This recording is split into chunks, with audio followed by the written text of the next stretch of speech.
സ്കോക്ക് മോഡം മോഡം പിച്ചക്കാരെന്താ മോഡം തിരുടല്ലേ മോഡം മോഡം.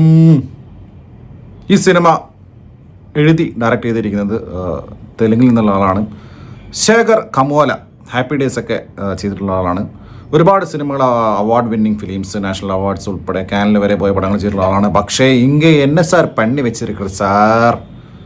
3 മണിക്കൂർ ലൈഫിലെ 3 മണിക്കൂർ അങ്ങ് പോയി കിട്ടി. DSP ആണ് സ്കോറ്, അതുപോലെ തന്നെ സോങ്സ് ദേവശ്രീ പ്രസാദ്. പുള്ളി ആസ് യൂഷ്വൽ സ്കോറൊക്കെ നന്നായിട്ട് പല സീൻസും കിട്ടുമായിരുന്നു ബിക്കോസ് ഓഫ് ഹിസ് കോസ്. ഈ സിനിമയുടെ തുടക്കം എന്ന് പറയുന്നത് നല്ല ഹൈ ആയിരുന്നു, നല്ല ഹൈ. എസ്പെഷ്യലി ഇതിൽ വില്ലനായിട്ട് അഭിനയിച്ചിട്ടുള്ള പുള്ളി ജിം സാർപ്പ്. എന്നാ ഒരു ലുക്ക്, എന്നാ ഒരു ആറ്റിറ്റ്യൂഡ്, അന്യ സ്ക്രീൻ പ്രസൻസ്, സ്വാഗ്, അതുപോലെ തന്നെ പുള്ളിയുടെ ഡയലോഗ് ഡെലിവറി, പുള്ളിയുടെ വാക്ക്, പുള്ളിയുടെ ഡ്രസ് കോഡ്, പൊളി. അദ്ദേഹം ത്രൂ ഔട്ട് പുള്ളി സ്ക്രീനിൽ വരുമ്പോഴേക്ക് തന്നെ ഒരു വല്ലാത്തൊരു ഒരു നല്ലൊരു ഗത്തായിരുന്നു കാണാൻ വേണ്ടിയിട്ട്. പുള്ളിയുടെ അച്ഛനായിട്ട് നാസറിനെ പോലെ നസിക്കിവിടെ സിഗാമി നാസർ ഉണ്ടായിരുന്നു. നാസർ ഉണ്ടായിരുന്നു ഈ പടത്തിൽ. പക്ഷേ നാസർ ഒരു സീനിലും കണ്ടേ ഉള്ളൂ. ഇദ്ദേഹം വില്ലൻ്റെ അച്ഛനായിട്ടുള്ള അദ്ദേഹത്തെ കാണാൻ പെട്ടെന്ന് നാസറിനെ പോലെ തോന്നി. അങ്ങനെ ഈ സിനിമയുടെ തുടക്കം നല്ല ഹൈ സ്കെയിൽ, അതായത് ഭയങ്കര വൻ ക്യാൻവാസിലെടുത്തുള്ള അമേരിക്ക, മുംബൈ കാണിക്കുന്നു, ഹെലികോപ്റ്ററിൽ പോകുന്ന വില്ലൻ അവിടെ വരുന്നു, ഇവിടെ പോകുന്നു. പിന്നെ നാഗാർജുന അക്കിനേനി കിങ്. പക്ഷേ ഇതിൽ യഥാർത്ഥ പിച്ചൈക്കാരനായിട്ടുള്ള കഥാപാത്രം അദ്ദേഹത്തിൻ്റെ. അതായത് നമ്മുടെ ലാലേട്ടൻ അന്യഭാഷാ സിനിമകളിൽ പല സിനിമകളിലും പോയിട്ട് ജില്ല ഉൾപ്പെടെ അതുപോലെ സൂര്യയുടെ കാപ്പാൻ ഉൾപ്പെടെ ഒരുപാട് സിനിമകളുണ്ട്. അവിടെ പോയിട്ട് ലാലേട്ടൻ എന്ന് പറയുന്ന മലയാളത്തിലെ ഏറ്റവും വലിയ നടനും സൂപ്പർ സ്റ്റാറും അവിടെ പോയിട്ട് കാണിച്ചു വെച്ച ചില റോൾസ് ഇല്ല. അതുപോലെ തെലുങ്കിലെ അന്യ സൂപ്പർ സ്റ്റാർ അദ്ദേഹം കിങ് നാഗാർജുന അക്കിനേനി.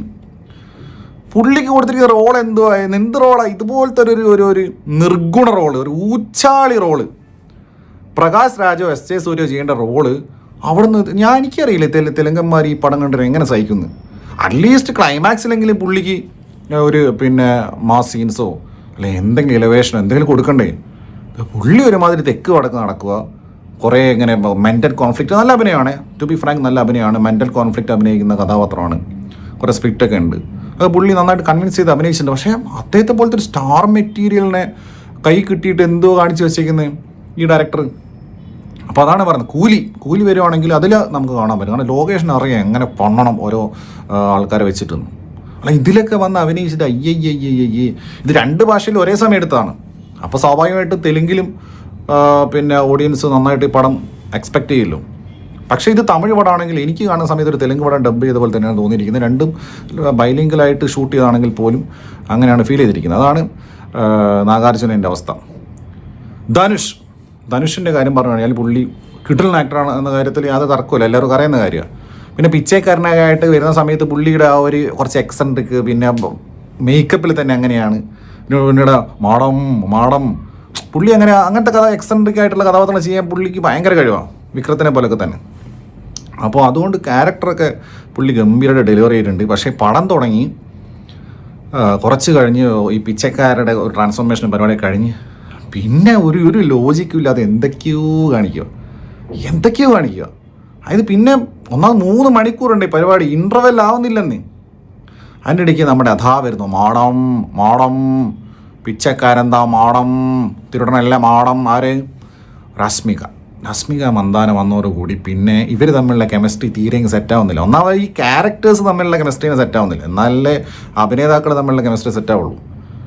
ഒരു തരത്തിൽ യോജിക്കാത്ത 2 ക്യാരക്ടേഴ്സ് എവിടെ നോക്കിയാലും. ഈ രശ്മിക മന്ദാന പ്രത്യക്ഷപ്പെടാം, ഒളിച്ചിരുന്നൊക്കെ വരിക എവിടെ നിന്നൊക്കെയോ. ധനുഷ് എവിടെ തിരിഞ്ഞാലും എവിടെ തിരിഞ്ഞാലും അവിടെ രശ്മിക. ഒരു സിറ്റുവേഷൻ ഉണ്ടാകുന്ന സമയത്ത് എന്തെങ്കിലും തരത്തിൽ നമുക്ക് തോന്നണ്ടേ, ഇത് എവിടെ തിരിഞ്ഞാലും ഈ മാടം തന്നെ. പിന്നെ ഇദ്ദേഹം മരപ്പൊട്ടനാണ് ഇതിൽ പിച്ചക്കാരൻ ധനുഷ്. മരപ്പൊട്ടൻ. അതായത് ഇത് എഴുതിയാൾക്ക് അറിയില്ലേ പിച്ചക്കാരെന്ന് പറഞ്ഞാൽ ആരാണിപ്പോൾ? 1 ടീമാണ്. എല്ലാവരും എന്ന് പറയുന്നില്ല. അവർക്ക് UPI ഉണ്ട്, സ്വീപ്പിംഗ് മെഷീനുണ്ട്, സകല പരിപാടിയുണ്ട്. അങ്ങനത്തെ ഇതിൽ അവതരിപ്പിച്ചിരിക്കുന്ന ധനുഷിൻ്റെ കഥാപാത്രം എന്ന് പറഞ്ഞാൽ പിച്ചക്കാരെന്ന് പറഞ്ഞു കഴിഞ്ഞാൽ പൈസ എണ്ണാൻ അറിയില്ല. 500 രൂപയാണോ പിന്നെ 1 കോടി രൂപയാണോ വലുതെന്ന് അറിയില്ല.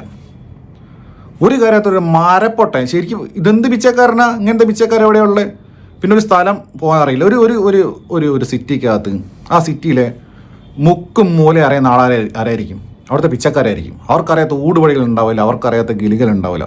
എന്നിട്ട് ഇവൻ്റെ സ്വന്തം സ്ഥലത്ത് പോകാൻ വഴി കണ്ടുപിടിക്കണവന് മറ്റേ കുറേ മൈൽ സ്റ്റോൺസ് നോക്കിക്കണം, അമ്പലം നോക്കണം, റെയിൽവേ സ്റ്റേഷൻ നോക്കണം. എന്ത് മരപ്പൊട്ടൻ പിച്ചക്കാരെ അങ്ങനെയാണ് കൊടുത്തിരിക്കുന്നത്. എന്നിട്ട് ഒരു പോണോ പതയ്ക്കൊക്കെ താകെ, എന്നിട്ട് അതിന് വേണ്ടിയിട്ട് 500 രൂപ കൊടുക്കുന്ന സ്ഥലത്ത് ഇവൻ ലക്ഷക്കണക്കിന് ഉറുപ്പിക കൊടുക്കും. ഇവൻ അറിയില്ലേ ഇവൻ എന്ത് പിച്ചക്കാരനത്? അങ്ങനെ ഈ ലോജിക്കലായിട്ടുള്ള ഇവൻ മാത്രമല്ല, എല്ലാ പിച്ചക്കാരും അങ്ങനെ തന്നെ ലോജിക്കലായിട്ട്. 3-4 പിച്ചക്കാരുണ്ട്. ഒരു പെണ്ണുമുണ്ട്, ഒരു ഗർഭിണി. അയ്യോ ഗർഭിണീൻ്റെ കാര്യം പറഞ്ഞ അവസാനം ഡ്രാമ എന്നെല്ലാം പറഞ്ഞാൽ രക്തം വലിക്കുന്നു, പ്രസവിക്കുന്നു, കുട്ടി പിറക്കുന്നു, അങ്ങനെയുള്ള കുറേ.